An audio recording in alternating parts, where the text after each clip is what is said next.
deep in the heart of Nigeria.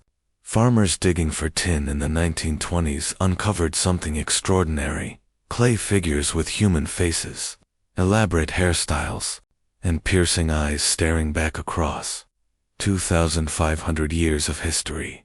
These discoveries opened the door to one of Africa's oldest civilizations, the Nok, a people who lived 1,000 years before Christ, long before Greece and Rome rose to power, yet whose artistry and innovation rivaled the great civilizations of the world. The Nok Civilization flourished between 1000 BCE and 300 CE in what is today's central Nigeria. Archaeologists named them after a small village where the first terracotta pieces were unearthed. But the Nok were more than artists. They were farmers, ironworkers, traders, and spiritual visionaries who built a culture that shaped West Africa's destiny, though much about them remains mysterious. Every fragment of pottery and iron tool reveals a society far more advanced than outsiders once believed possible. But behind the famous terracotta sculptures, the Nok were more than just artists. They were a thriving people with a way of life rooted in the land. They lived in organized farming communities, surrounded by fertile fields where they grew millet, sorghum, and yams. Their diet was enriched by herds of cattle, goats, and sheep, while hunting and gathering from the wild sustained them through the seasons. The villages themselves were clusters of round huts, with thatched roofs, often enclosed by wooden fences for protection. Within these settlements, life followed the rhythms of farming, planting, harvesting, and celebrating in rituals that bound the community together. Daily life was not only about survival, but about culture and order. Rituals honored ancestors, gatherings strengthened social bonds, and knowledge was passed down through stories and traditions. And unlike the shallow stereotypes of simple tribal people created by colonial history, the Nok revealed to us something very different: a complex and structured society, with agriculture, herding, spiritual traditions, and artistry woven into everyday life. Their world was not primitive. It was rich, balanced, and deeply connected to the land that sustained them. Among the Nok's greatest achievements was their mastery of iron, a breakthrough that changed not just their own lives, but the course of African history.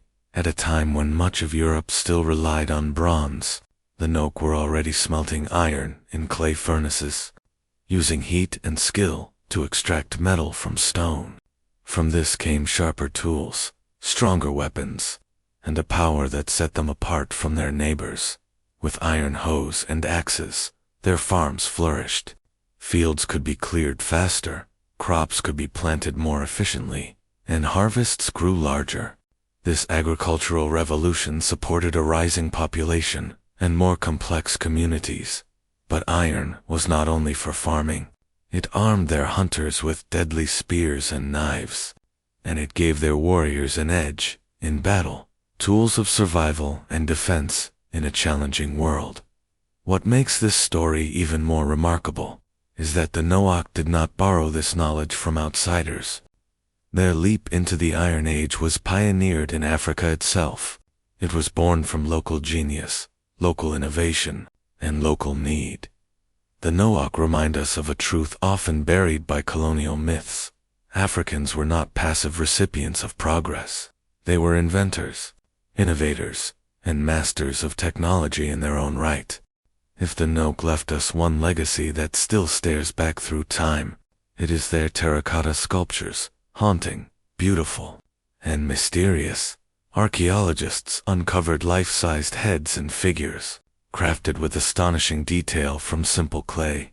Some appear as kings or warriors, their faces marked with authority and pride. Others capture the likeness of ordinary men and women, farmers bent with labor, musicians in mid-performance, even children preserved in quiet innocence. Every figure tells a story. Intricate hairstyles, jewelry, and clothing etched into the clay reveal a people who valued identity, beauty, and social status. These were not random creations. They were windows into Nok society, showing us what they wore, how they looked, and what they believed mattered. The most striking are the hollow eyes and parted mouths. They are not lifeless. They feel alive, as if designed to speak across centuries, carrying the voice of ancestors whose names we no longer know. To gaze at a Nok sculpture is to feel history watching you back. What makes them even more extraordinary is their age. These works of art are among the earliest examples of complex sculpture in sub-Saharan Africa, created over 2,000 years ago, long before Europe's Renaissance masters ever touched clay or stone. The Nok sculptures remind us that African artistry was not only ancient, but also visionary, embedding spirit and identity into every face they shaped. They are not just artifacts. They are the faces of the ancients, whispering the truth that Africa's story of art began long before the world gave it credit. Nok sculptures were never just art for art's sake. They were symbols, carriers of meaning that went far beyond decoration. Look closely at some of their terracotta figures, humans with animal features. A man with the face of a bird. A woman whose body merges with that of a serpent. These are not random designs. They reflect a belief that the boundaries between humans, animals, and the spirit world were not fixed. Transformation was possible. The living could channel the powers of nature, and ancestors could walk among their descendants. Other figures suggest fertility rites, wide hips, pregnant bellies, or protective guardians, placed near farmlands and homes. Some pieces may have been healing charms, invoked during sickness or drought. For the Nok art was not separate from life, it was a bridge. Through clay, they reached back to their ancestors, calling on their wisdom. Through clay, they sought protection, prosperity, and balance in a world full of uncertainty.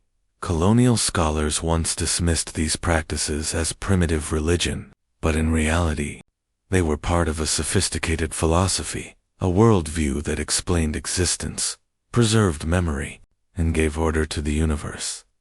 The Nok remind us that spirituality is not only found in books or temples. It can be etched in clay, whispered in ritual, and passed from hand to hand across centuries.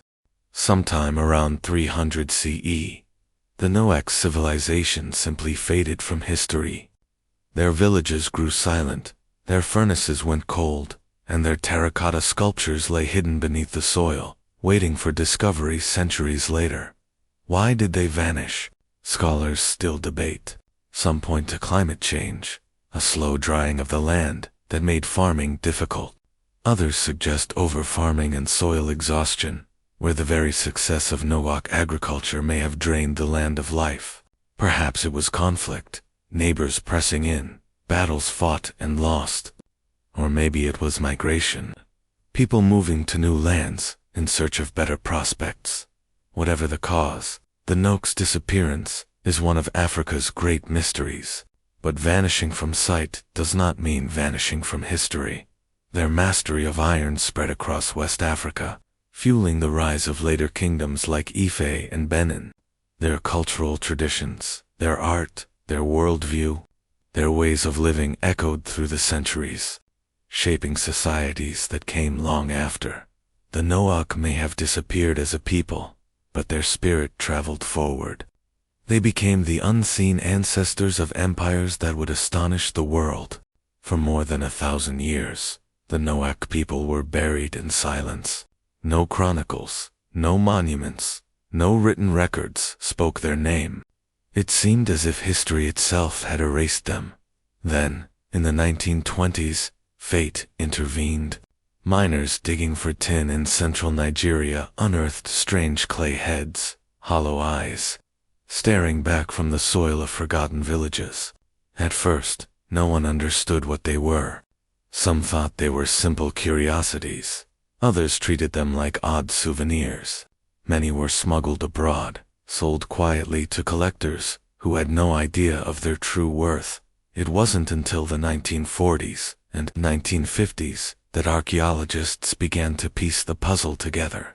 These terracotta heads and figures were not toys, nor random ornaments. They were the remains of an ancient civilization, one of the earliest in all of sub-Saharan Africa. Suddenly, the Noack stepped out of myth and into history. Today, Noack terracottas are celebrated as priceless treasures, housed in museums and studied across the world. And yet, many were looted, stolen from their homeland, locked away in private collections where they cannot tell their story. Still, every Noack sculpture that survives whispers the same truth. Africa's history is far older, deeper, and richer than the world was once willing to admit. The Nok may have disappeared from the earth around 300 CE, but their spirit never truly died. What they began became the foundation for some of Africa's greatest artistic and political traditions. Centuries later, in the Yoruba city of Ife, artists sculpted breathtaking bronze and terracotta heads, so lifelike that scholars once refused to believe Africans had made them. In Benin, royal craftsmen carved ivory, cast bronze plaques, and shaped art that rivaled anything in Europe or Asia. These masterpieces did not appear out of nowhere. They echoed the same vision, the same respect for form, identity, and spirit that had first been born in the Noack world. The Noack were also pioneers of iron. Their furnaces lit the path for future empires. Iron spread across West Africa, arming kingdoms with stronger weapons, sharper tools, and new possibilities for agriculture and expansion. It is no accident that the same land that once held the Nok would later give rise to powerful states like Ife, Benin, and beyond. The Nok were the seed buried deep in the soil of history. Ife and Benin were the flowering, proof that what the Nok began continued to shape Africa for over 1,000 years. When the Noack terracottas were first unearthed, many European scholars struggled to believe what they saw. How could a people, living in sub-Saharan Africa over 2,000 years ago, have created such refined, detailed, and symbolic art? Instead of accepting the truth, they searched for outside explanations. Some insisted the Noack must have been influenced by Egypt. Others suggested foreign traders or migrants brought the knowledge. Anything except admitting that Africans themselves had developed such brilliance. But archaeology tells a different story. The Nok terracottas, their iron furnaces, their settlements, all grew from the soil of West Africa itself. They were not copies of Egyptian art, nor gifts from outsiders. They were born of African imagination, African environment, and African philosophy. This debate reveals something bigger. For centuries, colonizers denied African achievements. Whenever evidence of greatness appeared, it was explained away as foreign influence, because to admit otherwise meant accepting that Africa had its own deep, independent history. The Noack shatter that colonial myth.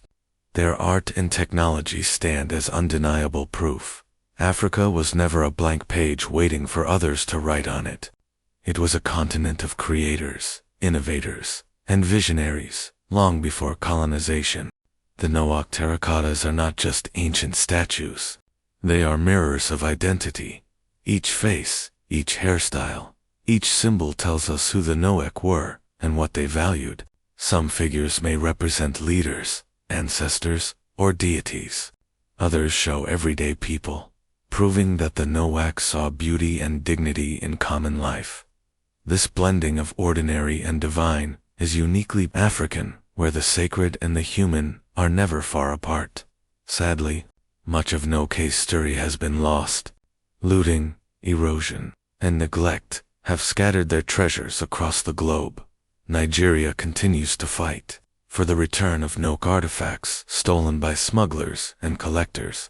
Each terracotta in a foreign museum is not just art, it is a stolen piece of African memory, a fragment of a story that belongs to its people. The Noack remind us why preserving African heritage is not just about history, but about identity, pride, and justice. What can we learn from the Noack today? That Africans were pioneers of iron technology. That art is not just decoration, but a spiritual language. That civilizations rise and fall, but their influence endures. The Nok show us that even when history tries to erase, clay and fire can preserve a voice that refuses to be silenced. Too often, Global history begins in Mesopotamia, Greece, or Rome, but the Nok prove Africa must be placed at the center of human civilization. While Europe was in the shadows of the Bronze Age, the Nok were already smelting iron and creating art that still astonishes the world. They belong in the same breath as the Olmecs of the Americas, the Shang of China, and the Egyptians of the Nile. To ignore the Nok is to ignore a chapter of humanity's story. Despite decades of study, many questions remain unanswered. What did the Nok believe? How was their society governed? Why did they vanish? Perhaps the earth still holds answers, waiting to be unearthed. Until then, the Nok stand as a mystery, a civilization both revealed and concealed, reminding us that history is always larger than the fragments we find. The Nok Civilization may have disappeared nearly 2,000 years ago, but their legacy still whispers through the soil of Nigeria, their iron-fueled empires. Their art inspired generations. Their spirit refuses to fade. The Nok are proof that Africa was not a silent land waiting for outsiders. It was a cradle of innovation, creativity, and power. And now, their voices call to us through clay faces with hollow eyes, saying, "Remember us, honor us, tell our story." If this journey into Africa's forgotten past moved you, then don't stop here. Like this video, share it to spread the truth, and subscribe to Africa Untold for more hidden chapters of our history. Your support keeps these lost voices alive, and together, we will continue to reclaim Africa's untold story.